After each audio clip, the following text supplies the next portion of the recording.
Hello everyone, welcome to Polity Simplified series of Dandeep Academy. We are studying Article 19 of Indian Constitution.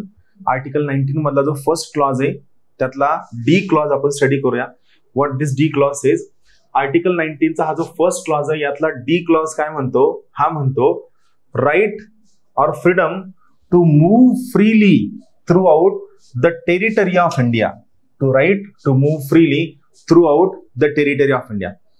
म्हणजे तुम्ही भारतामधल्या क्षेत्रामध्ये कुठूनही कोणत्याही पद्धतीने मुक्तपणे वावरू शकता, मुक्तपणे संचार करू शकता. हा तुम्हाला फ्रीडम आहे. Freedom to move freely throughout the territory of India. पण ही मुवमेंट करत असताना there is restriction. It is given in article 19 itself. काय रेस्ट्रिक्शन आहे, will try to understand. See restriction काय आहे. Nothing in sub clause D and E of the said clause shall affect the operation of any existing law. सध्या अस्तित्वामध्ये असणारा एखादा कायदा or in so far as it imposes or prevent the state from making any new law. नवीन कायदा करण्यापासून स्टेटला restriction करणार नाही. जर स्टेटनं केलेला कायदा कशासाठी असेल, in the interest of general public or for protection of the interest of the any scheduled tribe.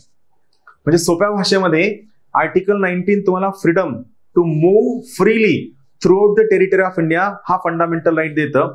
मात्र तुम्ही हा फंडामेंटल राईट एन्जॉय करत असताना जर पार्लमेंटचा एखादा जुना कायदा आहे, एक्झिस्टिंग कायदा आहे, किंवा पार्लमेंटने एखादा नवीन कायदा केला आणि या कायद्यांचा पर्पज आहे जनरल पब्लिकचं इंटरेस्ट जपणं किंवा शेड्यूल्ड ट्राईबचं इंटरेस्ट जपणं, आणि या केलेल्या पर्टिक्युलर कायद्यामुळे जर समजा त्या पर्टिक्युलर ठिकाणी आर्टिकल 19 व्हायोलेट होत असेल, तरी या दोन सब्जेक्टसाठी केलेला जो पार्लमेंटरी लॉ आहे, this parliamentary law shall prevail over fundamental right. Thank you.